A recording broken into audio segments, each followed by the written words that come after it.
মুকুট ৰয় বৰ্তমান আপুনি কোনটো ভোট কেন্দ্ৰত আছে আৰু মানুহৰ তাত সমাগমটো কেনেকুৱা ভোট কেন্দ্ৰত আছে আৰু এই মুহূৰ্তত ইপিপেল প্ৰাৰ্থী দীপেন বড়ো আছে আজি পাৰ্টি হিচাপে আজি নিজৰ সাব্যস্ত কৰিব এইটো মোৰ কাৰণে নতুন অভিজ্ঞতা যে আগতে মই ভোটদান কৰিছিলোঁ অন্য এজন প্ৰাৰ্থী বা দলৰ কাৰণে আজি মই নিজৰ কাৰণে ভোটাধিকাৰ সাব্যস্ত কৰিম বা মই ভোটদান কৰিম আৰু ৰাতিপুৱা 7 বজাৰ পৰা এই পুৰণি গৰৈবাৰী LP স্কুলত শাৰী পাতি ৰাইজে খুব মানে ধুনীয়াকৈ আৰু শৃংখলাবদ্ধভাৱে তেওঁলোকে ভোটাধিকাৰ সাব্যস্ত কৰি আছে যিহেতু এইটো গণতন্ত্ৰৰ এটা উৎসৱ আৰু গণতন্ত্ৰক শক্তিশালী কৰিবৰ কাৰণে নিজৰ প্ৰতিনিধি নিৰ্বাচিত কৰিবৰ কাৰণে সকলোৱে এতিয়া ইয়াত লাইন পাতি আছে সকলো ওদালগুৰি সমষ্টিবাসী ভোটাধিকাৰ ৰাইজক বিভিন্ন জাতিৰ জনগোষ্ঠীৰ ভাষা ভাষী ধৰ্মাৱলম্বী সকলোকে মই শুভেচ্ছা জনাইছোঁ অভিনন্দন জনাইছোঁ অসমবাসী ভোটাৰ ৰাইজক বড়োলেণ্ডবাসী ভোটাৰ ৰাইজক শুভেচ্ছা অভিনন্দন মই যাচিছোঁ আৰু এই কথাটো মই নিশ্চিতভাৱে কৈছোঁ যিহেতু মই নতুন সকলোৱে মোৰ প্ৰতি আদৰ আশীৰ্বাদ যাচিছে আৰু আজিৰ দিনটোত মই খুব দৃঢ়তাৰে ঈশ্বৰৰ নাম লৈ পেলাই মই কৈছোঁ যে বিজয় নিশ্চিত আৰু এই বিজয়ৰ ধ্বজা উৰাই পেলাই আগন্তুক দিনত ৰাইজৰ সেৱা ৰাইজৰ অভাৱ অভিযোগ এই অঞ্চলৰ উন্নয়ন এই অঞ্চল কৰিবলগীয়া প্ৰতিটো কামৰ আখৰে আখৰে ৰূপায়ণ কৰা মোৰ সংকল্প আৰু সকলো ভোটাৰ ৰাইজক নিজৰ ভোটাধিকাৰ সাব্যস্ত কৰি পেলাই নিজৰ পচন্দৰ প্ৰাৰ্থী বাছনি কৰিবৰ কাৰণে মই সকলোকে আহ্বান জনাইছোঁ এইখিনিকে মই ভোটাধিকাৰ সাব্যস্ত কৰাৰ পিছত আপোনাৰ কাৰ্যসূচী কেনেধৰণৰ আছে আজি মই পুৰণি গৰাইবাৰী LP স্কুলত মই ভোটাধিকাৰ সাব্যস্ত কৰি পেলাই টাউনত ঘূৰিম তাৰপিছত ধনশী মানে পৰিষদীয় সমষ্টিত যাম ইয়াৰ পিছত মই হৰিচিঙা পৰিষদীয় সমষ্টিত যাম তাৰপিছত মই ভৈৰৱকুণ্ড পৰিষদীয় সমষ্টিত যাম মুঠতে 213টা ভোট কেন্দ্ৰ আছে আৰু এই ভোট কেন্দ্ৰত উপস্থিত হ'বৰ কাৰণে মই চেষ্টা চলাম যিমানখিনি পাৰোঁ ভোটাৰ ৰাইজক মই এবাৰ দেখা দিম যাতে তেওঁলোকে নিজৰ মানুহ মানে পাই পেলাই যাতে আনন্দ আৰু উল্লাস বা তেওঁলোকে এই মানে বিশ্বাস আৰু আস্থাটো যাতে পাব পাৰে তাৰ কাৰণে মই সকলোকে দেখা কৰিবৰ কাৰণে চেষ্টা কৰিম আৰু এয়া আছিলে ওদালগুৰি এটা যথেষ্ট চৰ্চিত সমষ্টি মুকুট ৰয় কাৰণ প্ৰথম কথা হৈছে যে এখন যথেষ্ট গুৰুত্বপূৰ্ণ মানে ত্ৰিকোণীয়া এখন যুদ্ধ হোৱাৰ কথা আছিলে ওদালগুৰিত ৰিহন দৈমাৰী সুৰেন দৈমাৰী আৰু দীপেন বড়ো যথেষ্ট এখন টাফ ফাইট হোৱাৰ কথা আছিলে তিনিওগৰাকী প্ৰাৰ্থী চৰ্চাত আছিলে তেনেকৈ এইটো চৰ্চালৈ আহিলে তাৰ পাছত সুৰেন দৈমাৰী হঠাৎ তেওঁ এই গোটেই প্ৰেক্ষাপটৰ পৰা আঁতৰি গ'ল এতিয়া যুঁজখন হ'লগৈ দীপেন বড়ো আৰু ৰিহন দৈমাৰীৰ মাজত এতিয়া এই কথাবিলাকে ভোটাৰৰ মাজত ক্ৰিয়া কৰিবনে মুকুট ৰয়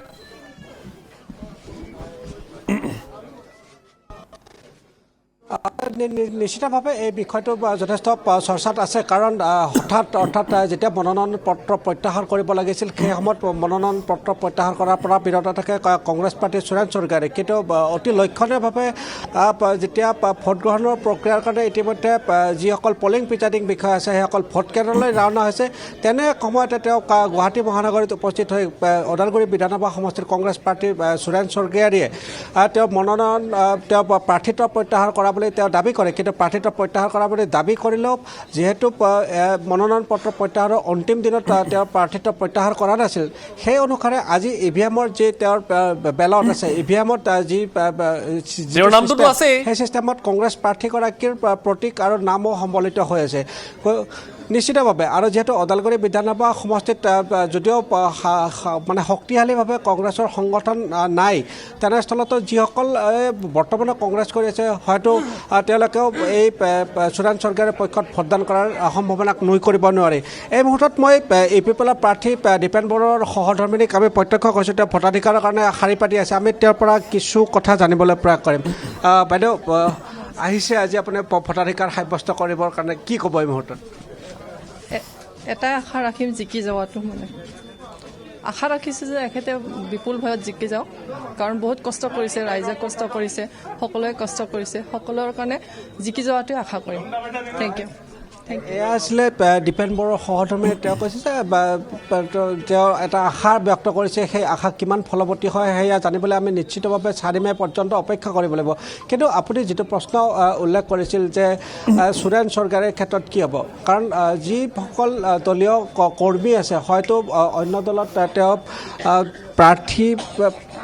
প্ৰাৰ্থী হিচাপে তেওঁ এই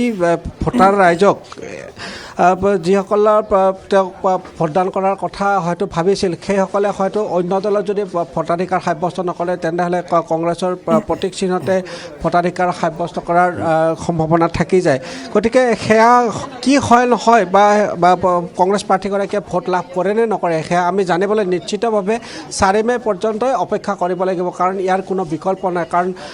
ইভিএমত আজি 722 গৰাকী প্ৰাৰ্থীৰ যিহেতু ভাগ্য বন্দী হ'ব আৰু এই 722 গৰাকীৰ ভিতৰৰ অন্যতম এগৰাকী হৈছে ওদালগুৰি বিধানসভা সমষ্টিৰ কংগ্ৰেছ প্ৰাৰ্থী সুৰেন স্বৰ্গীয়দেউ কাৰণ তেওঁৰ নামটো ইতিমধ্যে ওদালগুৰি বিধানসভা সমষ্টিৰ কাৰণে যি ইভিএম 213টা ভোট কেন্দ্ৰত প্ৰেৰণ কৰা হৈছে এই ইভিএমত সেই প্ৰাৰ্থীগৰাকীৰ নাম আৰু প্ৰতীক ইতিমধ্যে তাত সম্বলিত কৰা হৈছে আৰু এই মুহূৰ্তত দীপেন বড়ো ইউপিপিএলৰ মনোনীত প্ৰাৰ্থী দীপেন বড়োই ভোটাধিকাৰ সাব্যস্ত কৰাৰ কাৰণে ভোট কেন্দ্ৰৰ দৰ্জাৰ কাষতে থিয় হৈ আছে আৰু কিছু সময় পিছতে হয়তো পলিং আৰু নিশ্চয় মুকুট ৰয় এতিয়া যুঁজখন আকৰ্ষণীয় হ'ব বিপিএফ বনাম ইউপিপিএল ষ্ট্ৰীট ফাইট এখন হ'বলৈ গৈ আছে ষ্ট্ৰীট ফাইট এখন হ'ব বিপিএফ আৰু ইউপিপিএলৰ মাজত স্বাভাৱিকতে এতিয়া ৰাইজে ওদালগুৰি সমষ্টিটোৰ পৰা আচলতে বিপিএফ বিচাৰে ইউপিপিএল বিচাৰে সেয়া ৰাইজে নিশ্চয় সিদ্ধান্ত দিব কিন্তু কংগ্ৰেছ প্ৰাৰ্থীগৰাকী যিহেতু তাৰ মাজতে ওলমি ৰ'ল এতিয়া কংগ্ৰেছ প্ৰাৰ্থীগৰাকীয়ে এটা বৰ আচৰিত কাম সংঘটিত কৰিলে নজিৰবিহীন এটা ঘটনা আচলতে এতিয়া তাৰ আঁৰৰ তেওঁ কোৱাৰ কাৰণটোৱেই সত্য নে তাৰ আঁৰত কিবা অন্য কাৰণ আছে সেয়া আগন্তুক সময়ত নিশ্চয় আমিও নিজাববীয়াকৈ অনুসন্ধান কৰিম সেয়া যিয়েই নহওক কিন্তু এই যুঁজখন কিন্তু আকৰ্ষণীয় হ'ব সেয়া লাগে ত্ৰিকোণীয়াই হওক বা এই যুঁজখন দৃঢ়ন দৈমাৰী আৰু দীপেন বড়োৰ মাজতেই হওক যুঁজখন কিন্তু আকৰ্ষণীয় হ'ব এই মুহূৰ্তত মুকুট ৰয়ক ধন্যবাদ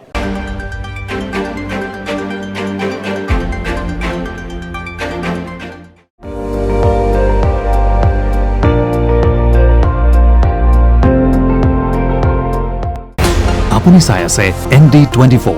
সৰ্বশ্ৰেষ্ঠ নহয় সৰ্বোত্তমৰ দৌৰ